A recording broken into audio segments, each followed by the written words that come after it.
Leonardo, a gente sabe há muito tempo que algumas casas espíritas que possuem um trabalho de cirurgias espirituais, não todas, mas algumas realizam até o trabalho à distância. A pessoa estando nos seus lares e num determinado horário faz uma oração, coloca uma água para fluidificar durante a madrugada e, e a casa espírita tem a consciência que naquele período os espíritos visitarão a pessoa e realizarão o tratamento. Então, a gente percebe cirurgias espirituais à distância. Nesse período de pandemia, a gente viveu isso com as reuniões públicas e alguns grupos de estudos, né? E o que fez a gente perceber um novo campo de trabalho. E aí fica a pergunta se em casos especificamente de reuniões mediúnicas e de passes, se a realização dessas atividades ou de outras similares à distância, se ela faz sentido. O que você pode nos dizer nessa questão?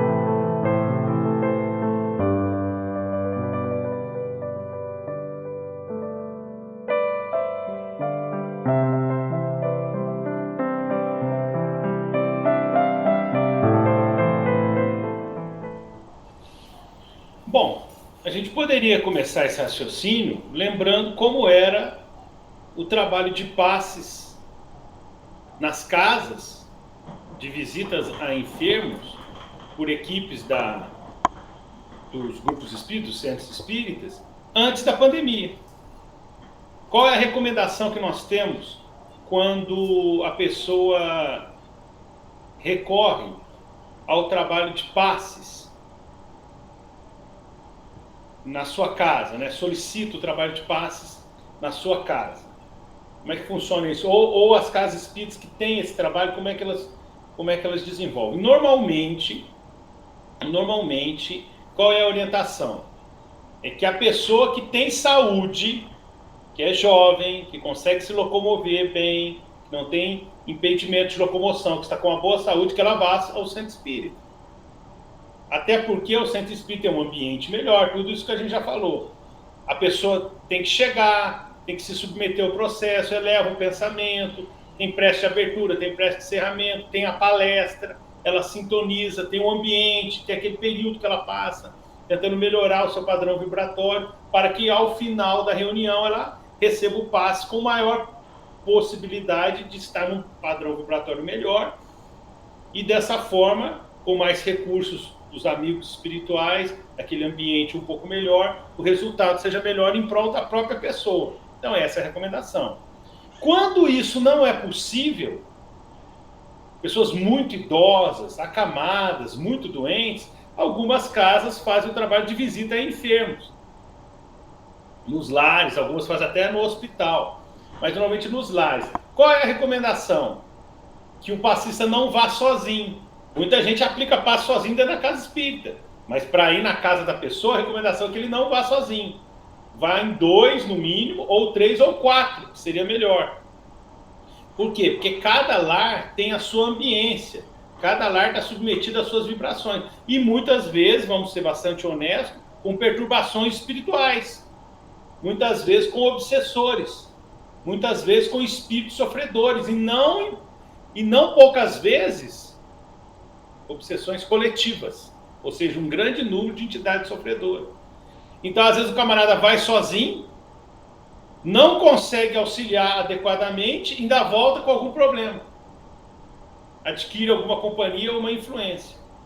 Então, o passe em casa é um passe que requer mais do grupo. Tem que ser um grupo mais maduro, mais seguro. E é um grupo. Se a gente utilizar essa referência do passe no lar em relação ao passe dentro do centro espírita, nós teremos uma noção clara das medidas que nós temos que tomar acentuando a nossa vigilância para fazer alguns trabalhos mediúnicos ou alguns trabalhos à distância. No caso dos amigos espirituais desenvolverem uma cirurgia à distância, ou um auxílio espiritual à distância, ou passe à distância, são amigos espirituais que viajam e vão fazer o passe à distância. Mas a reunião mediúnica é diferente, porque na reunião mediúnica podem manifestar entidades sofredoras. Se eu estou doente e peço auxílio, e a casa é uma casa bem estruturada, obviamente são espíritos protetores que vêm à minha casa me ajudar. Mas na reunião mediúnica podem se manifestar espíritos sofredores. E de repente o espírito, dependendo do trabalho, dependendo das condições, dependendo do contexto, o espírito pode até nem ser encaminhado para outro local. Não é tão simples assim. Então isso redobra a atenção que a gente tem que ter a essas sutilezas do campo espiritual. Só para fechar essa resposta, vou dizer o seguinte. Uma vez o Dr. Elias Barbosa, ele visitou o Chico e falou que ele estava com muitos problemas em casa. E aí ele falou que não sabia mais o que fazer, porque ele fazia evangelho no lar toda semana e estava cheio de problemas. E aí o Chico Xavier explicou para ele o seguinte: meu filho, você como um psiquiatra, um médico espírita, você consegue distinguir muito bem o problema da obsessão do problema propriamente médico, individual, do indivíduo. E essa separação, o seu sucesso no diagnóstico, no tratamento, quando é caso de obsessão, tem irritado muitos obsessores. Assim, quando você atinge os interesses desses espíritos perturbadores, eles vão lá na sua casa. E como não conseguem prejudicar você, tentam prejudicar os seus familiares. Por isso que você está enfrentando tantos problemas. Daí preste atenção. O evangelho no lar é no mínimo uma vez por semana, não é uma vez por semana. Você faça o evangelho no lar todo dia. Então o Chico recomendou que o Elias Barbosa fizesse uma reunião de evangelho no lar todo dia para aumentar as barreiras vibratórias, a proteção à sua casa. Então a gente sabe, nós palestrantes espíritas, médiuns espíritas, coordenadores de grupos de estudo, de mocidade, trabalhos espíritas, muitas vezes aquilo que a gente prega no centro espírita, os espíritos nos acompanham para ver se a gente está vivendo lá de fora. Isso é natural, eu tenho que estar ciente que isso pode acontecer. Nós recebemos muita proteção em função do pouco que fazemos, mas também espírito pode nos acompanhar. Se não tiver proteção em casa, eles vão entrar. Então nós vamos fazer uma reunião mediúnica em casa, atraindo entidades muitas vezes sofredoras para se manifestar em casa? É possível, mas nós temos que estar cientes dos riscos e dos problemas que isso pode acarretar.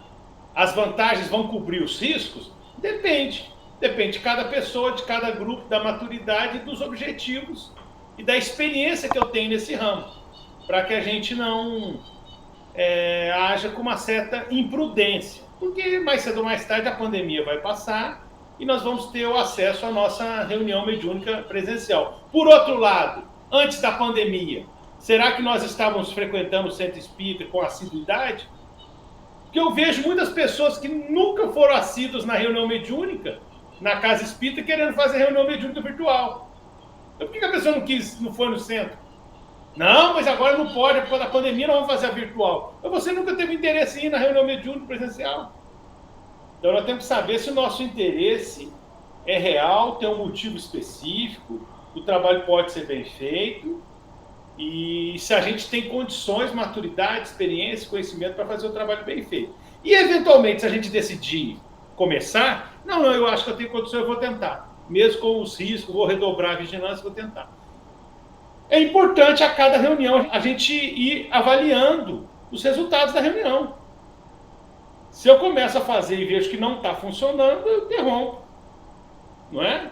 A gente não precisa, uma vez começou, eu vou fazer e vou continuar eternamente, o negócio está dando errado, mas agora eu assumi o compromisso, não posso parar, mas está tudo errado. Não, tem hora que a coisa não está funcionando, você tem que extinguir uma reunião que não está funcionando, quando os problemas são maiores do que as soluções.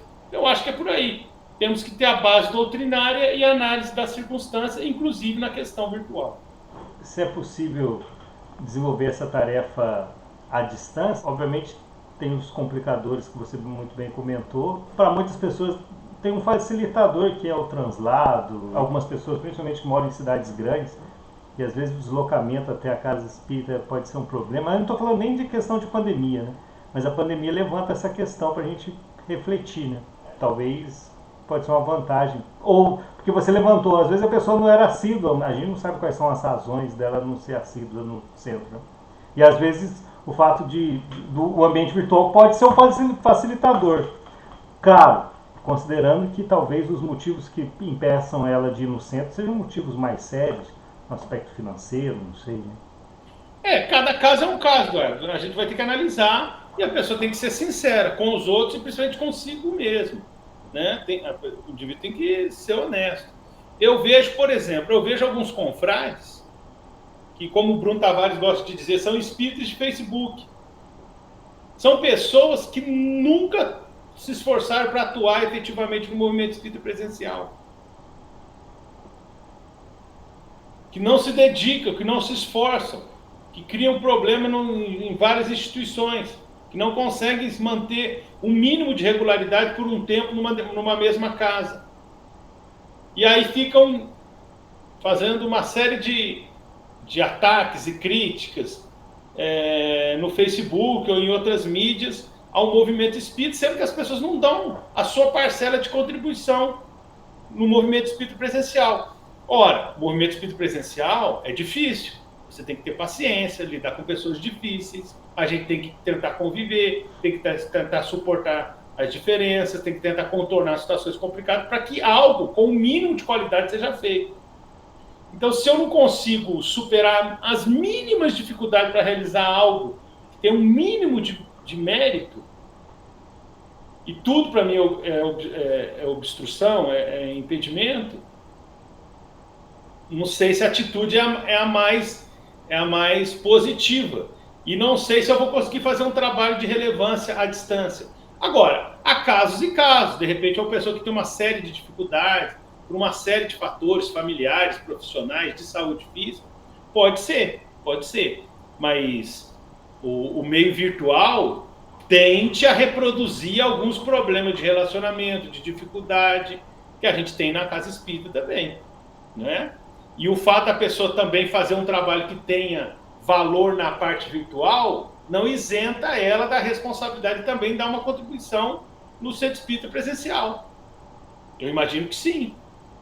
Se nós estamos fazendo um trabalho que tem um certo valor virtual, ok, isso é um ponto positivo.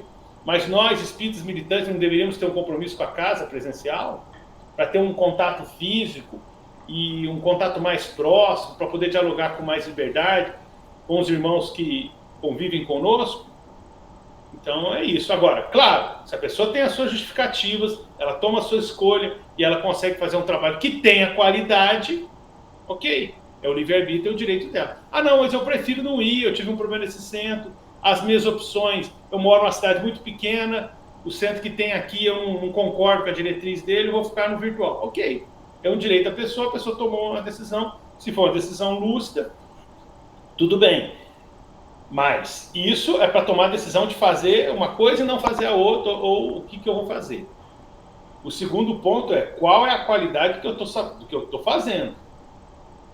Eu estou fazendo algo que tem qualidade mínima, tem um nível de informação mínima do ponto de vista doutrinário, eu tenho que analisar isso.